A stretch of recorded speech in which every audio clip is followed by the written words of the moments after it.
bagi kami semua, sebab kami sudah siap mendengarkannya di dalam nama Tuhan Yesus Kristus. Haleluya. Amin. Mazmur 62 ayat yang ke-9.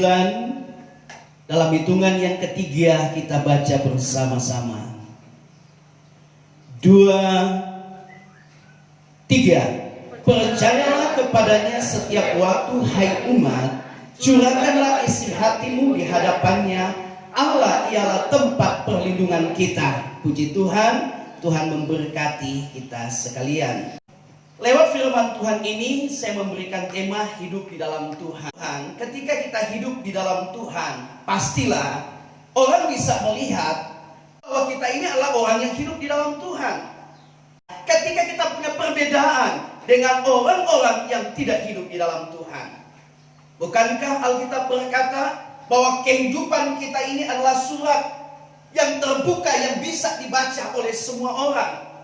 Apa yang orang mau lihat dari kehidupan kita sebagai orang-orang yang hidup di dalam Tuhan? Tentunya sikap hidup kita, cara kita menjalani kehidupan di muka bumi ini. Kita melihat dari nats pembacaan kita, di sini ada 3 tanda atau 3 ciri daripada orang yang hidup di dalam Tuhan. Yang pertama, mempercayai Tuhan setiap waktu. Mempercayai Tuhan setiap waktu artinya tidak memberikan ruang sedikit pun. Kekhawatiran itu bisa menguasai dia, ketakutan itu bisa menguasai dia, tapi dia membuktikan diri bahwa dia bisa mengalahkan kekhawatiran, dia bisa mengalahkan ketakutan. Kenapa? Karena dia percaya bahwa dia punya Tuhan yang berkuasa. Yosua dan Kaleb, ini contoh yang pertama. Mereka sama-sama pergi mengintai tanah Kanaan, 12 orang pengintai. Apakah mereka tidak melihat di sana ada orang-orang yang raksasa-raksasa? Semuanya melihat. Yosua dan Kaleb tidak buta. Mereka melihat dengan mata jasmani mereka. Sama seperti ke-10 pengintai ini. Tetapi yang jadi persoalan bagi 10 pengintai ini, mereka biarkan ketakutan itu menguasai mereka. Sehingga ketika mereka pulang, mereka membawa kabar yang menakutkan. Saudara, umat Israel ketakutan dengan berita yang mereka bawa. Kenapa? Karena ke-10 pengintai ini mulai mengukur diri mereka dengan apa yang mereka lihat. Ketika mereka lihat diri mereka itu terlalu kecil, mereka mulai luaskan kekhawatiran, ketakutan itu menguasai hidup mereka. Sambil mereka mengambil keputusan, tidak mungkin kami masuk mengalahkan mereka. Tetapi Yosua dan Kaleb tidak. Mereka lihat memang bahwa di sana ada raksasa. Mereka lihat memang diri mereka kecil dibandingkan dengan orang-orang yang ada di sana. Tetapi mereka tidak memberikan ruang sedikit pun bagi ketakutan dan kekhawatiran untuk menguasai mereka. Ketika ke-10 pengintai menyampaikan kabar itu, Alkitab berkata mereka mengoyakkan hati mereka. Karena mereka mengetahui persis bahwa Tuhan mereka lebih berkuasa. Mereka tidak membuka sedikit pun kesempatan untuk kekhawatiran dan ketakutan menguasai mereka. Yang selanjutnya, perbandingan antara Daud dan orang Israel ketika menghadapi bangsa Filistin. Bagaimana orang-orang Israel ini, tentara-tentaranya, ketakutan ketika mereka melihat Goliat. Mereka memberi kesempatan ketakutan menguasai mereka sehingga mereka lari bersembunyi di balik gunung. Daud sama sekali tidak memberikan kesempatan kepada kekhawatiran dan ketakutan. Betul, Daud lihat Goliat besar, bukan kecil. Bukan berarti Daud melihat, oh Goliat sudah seperti semut. Enggak. Dan dengan mata jasmani. Sama seperti umat Israel melihat Goliat, Daud pun melihat hal yang sama. Tetapi perbedaannya, bagaimana Daud pula tidak mengizinkan kekhawatiran dan ketakutan itu menguasainya. Karena dia tahu dia punya Tuhan yang lebih besar daripada Goliat. Terkadang ketika kita menjalani kehidupan ini sama seperti umat Israel, fokus hidup kita, saudara yang kasih dalam Tuhan, bukan kepada Tuhan, sehingga ketakutan dan kekhawatiran itu terjadi. Saudara, apakah Daud tidak bisa mengalahkan Goliat? Daud mengalahkan Goliat karena dia tahu dia punya Tuhan yang besar. Kemudian Habakuk, apa yang dikatakan oleh Habakuk? Saudara, ini semua bisa membuat orang khawatir dan ketakutan. Dalam Habakuk pasal 3 ayat 17 dan 18 bunyinya seperti ini. Sekalipun pohon ara tidak berbunga, pohon anggur tidak berbuah, hasil pohon zaitun mengecewakan. Sekalipun ladang-ladang tidak menghasilkan bahan makanan, kambing domba terhalau dari kurungan, dan tidak ada lembu sapi dalam kandang, namun aku akan bersorak-sorak di dalam Tuhan, beria-ria di dalam Allah yang menyelamatkan aku. Kita lihat bahwa kalau manusia mengalami hal itu, di sana pasti mengalami kekecewaan, ada kekhawatiran dan ketakutan. Tetapi kita lihat apa yang dikatakan oleh Habakuk. Kalau itu terjadi, dia tidak mau izinkan kekhawatiran, kekecewaan, ketakutan menguasai hatinya. Tetapi dia berkata apa? Dia mau bersorak-sorai di dalam Tuhan, mau beria-ria di dalam Tuhan. Haleluya. Sebab berkat Tuhan bukan hanya dari satu tempat. Tuhan bisa memberkati kita dengan caranya Tuhan.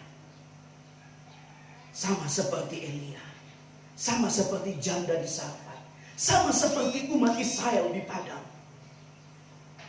Tuhan punya banyak cara. Sekalipun janda di Sarfat berpikir habis makan, matilah dia dan anak-anaknya. Tetapi Tuhan punya cara untuk menolong setiap orang yang berharap kepadanya. Tuhan punya cara untuk menolong setiap orang yang melakukan kebenaran firman-Nya. Sehingga kita tidak perlu takut dan khawatir. Hidup kita ada di dalam Tuhan. Berarti Tuhan bertanggung jawab dengan hidup kita. Asalkan seperti apa yang saya katakan minggu lalu, lakukan apa yang menjadi kehendak Tuhan. Sebab bagaimana Tuhan mau bertanggung jawab dengan kehidupan kita kalau kita tidak mau melakukan apa yang menjadi kehendaknya? Kita mau melawan apa yang Dia perintahkan, kita tidak bisa mendapatkan jaminan dari Tuhan. Kalau kita berbicara tentang percaya kepada Tuhan setiap waktu, berarti kita menutup peluang juga untuk tawaran, godaan daripada si jahat musuh kita. Tidak ada pintu untuk mereka. Di mana kita terus mempercayai Tuhan setiap waktu. Karena dalam menjalani kehidupan ini, kiri kanan kita banyak tawaran, saudara, yang disodorkan oleh si jahat, untuk kita tidak mempercayai Tuhan lagi, tetapi kita mau mempercayai Dia. Ada contoh-contoh Daniel.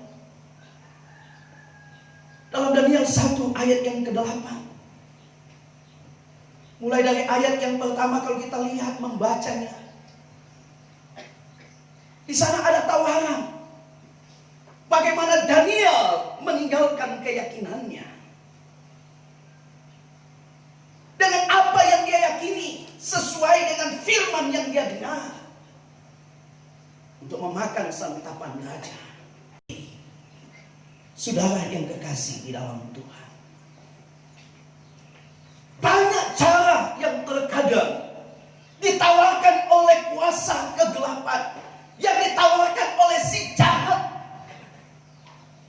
agar supaya kita mengambil cara-cara seperti cara-cara dunia untuk menggapai sesuatu. Ada banyak tawaran di sekitar kita. Oh, kalau mau supaya jualanmu banyak yang membeli, ini ada pelaris. Banyak tawaran, tapi mari tutup pintu untuk hal-hal itu. Jangan biarkan hal-hal itu masuk dalam kehidupan kita. Tujuan daripada kuasa si jahat itu untuk apa? Hanya mau menyesatkan kita. Oleh karenanya tutup pintu untuk hal-hal seperti itu. Menjadi orang percaya, mari nampakkan perbedaan. Orang yang di luar Tuhan, mereka boleh pergi ke dukun-dukun, mereka pergi ke ahli-ahli sihir. Tapi orang yang hidup di dalam Tuhan, sekali percaya Tuhan, maka percaya sungguh kepada Tuhan. Jadilah seperti Daniel, jadilah seperti Sadrak, Mesak, Abednego. Sekalipun Tuhan kami tidak menolong kami, tetapi ketahuilah Raja, kami tidak akan menyembah patung emas buatan Raja. Satu keyakinan yang tidak tergoyahkan. Jangan hanya karena tawaran-tawaran seperti itu, dan pada akhirnya kita menyakitkan hati Tuhan. Saudara, saya mau katakan, hidup dan mati kita di tangan Tuhan. Dan kesembuhan yang sesungguhnya itu hanya bersumber daripada Tuhan. Kalau daripada si jahat, pasti ada tumbalnya. Oleh karenanya, mari jangan terpengaruh, jangan buka pintu untuk hal-hal yang demikian. Karena itu akan diperhadapkan bagi kita dalam perjalanan kita selanjutnya. Akan ada saja yang mau datang bisikan hal-hal seperti itu. Tapi orang yang hidup di dalam Tuhan akan berkata, tidak, saya hanya mau percaya kepada Tuhan. Haleluya. Saudara yang kekasih di dalam Tuhan, jangan seperti Hawa.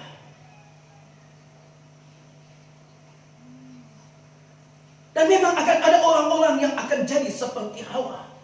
Ketika iblis datang tawarkan, padahal Tuhan sudah bicara, jangan. Tapi ketika iblis datang, tidak apa-apa. Engkau akan menjadi seperti Tuhan. Saudara, maka firman Tuhan berkata di ayat yang ke-6, perempuan itu melihat, Kejadian 3 ayat 6. Perempuan itu melihat bahwa buah pohon itu baik untuk dimakan dan sedap kelihatannya. Lagi pula pohon itu menarik hati karena memberi pengertian. Lalu ia mengambil dari buahnya dan dimakannya dan diberikannya kepada suaminya yang bersama-sama dengan dia, dan suaminya pun makan. Dia tertarik, dia membuka celah, dia membuka pintu kepada si jahat. Saudara yang kasih dalam Tuhan, Alkitab berkata dia melihat bahwa pohon itu menarik hati. Iblis tidak akan pernah menawarkan sesuatu yang tidak menarik. Iblis tidak akan pernah menawarkan sesuatu yang biasa-biasa saja. Orang yang percaya kepada Tuhan, yang hidup di dalam dia, adalah orang yang mau menutup pintu daripada setiap tawaran, godaan si jahat yang hanya akan menjerumuskan kita kepada kebinasaan yang kekal. Karena kita tahu tujuan iblis itu apa. Kalau kita lihat di dalam Yohanes 10 ayat yang ke-10, ini tujuannya hanya untuk membunuh, membinasakan. Karena kita tahu dia tidak punya tujuan yang baik untuk kita, jangan beri kesempatan bagi dia. Kita tahu bersama iblis dalam 1 Petrus 5 ayat 8 berkeliling mencari orang yang dapat ditelannya. Sehingga kita perlu waspada, jangan beri kesempatan kepada iblis dengan tawaran-tawaran yang saya katakan tadi. Tuhan Yesus saja, waktu dia di muka bumi, iblis menawarkan hal-hal yang dipakai iblis sampai hari ini sebagai senjatanya untuk menawarkannya kepada kita. Dalam Matius pasal yang keempat, Bagaimana iblis menawarkan persoalan kecukupan makan minum. Bagaimana iblis menawarkan tentang kekuasaan. Bagaimana iblis menawarkan tentang kekayaan. Tetapi kita lihat, Yesus tidak memberi sedikit pun ruang kepada iblis. Demikian pula kita. Mari saudara yang kekasih di dalam Tuhan, jangan beri kesempatan kepada iblis. Efesus 6 ayat 12 bilang, karena perjuangan kita bukan melawan darah dan daging, tetapi melawan pemerintah-pemerintah. Melawan pemerintah-pemerintah di sini bukan pemerintah struktur kepemerintahan yang ada di bangsa kita, bukan. Tetapi ini struktur kepemerintahan iblis, setan, Lucifer. Itu yang harus kita lawan. Kemudian yang selanjutnya, melawan penguasa-penguasa. Melawan penghulu-penghulu dunia yang gelap ini, melawan roh-roh jahat di dunia ini. Inilah musuh kita. Dan kita perlu hadapi dengan apa? Kekuatan iman yang teguh. Jangan andalkan kekuatan kita. Di dalam Yeremia 17 ayat yang ke-5, kalau kita andalkan kekuatan kita, kita andalkan segala sesuatu yang ada pada kita, entah itu harta, entah itu jabatan. Alkitab berkata kita sedang menunggu kutuk di atas kepala kita. Dan saya percaya tidak ada di antara kita yang mau ada kutuk di atas kepala kita. Kita mau yang ada di atas kepala kita itu berkat Tuhan. Oleh karenanya, kalau kita mau berkat Tuhan yang ada di atas kepala kita, kalau kita mau agar supaya perlindungan Tuhan itu menjadi bagian kita, kalau kita mau agar supaya penjagaan Tuhan itu menjadi bagian kita, mari percayalah Tuhan setiap waktu. Mari jangan beri kesempatan bagi kuasa kegelapan. Jangan buka pintu untuk dia dengan tawaran-tawaran yang hanya akan menjerumuskan kita. Jangan buka pintu untuk ketakutan, kekhawatiran menguasai kita. Tuhan memberkati kita sekalian.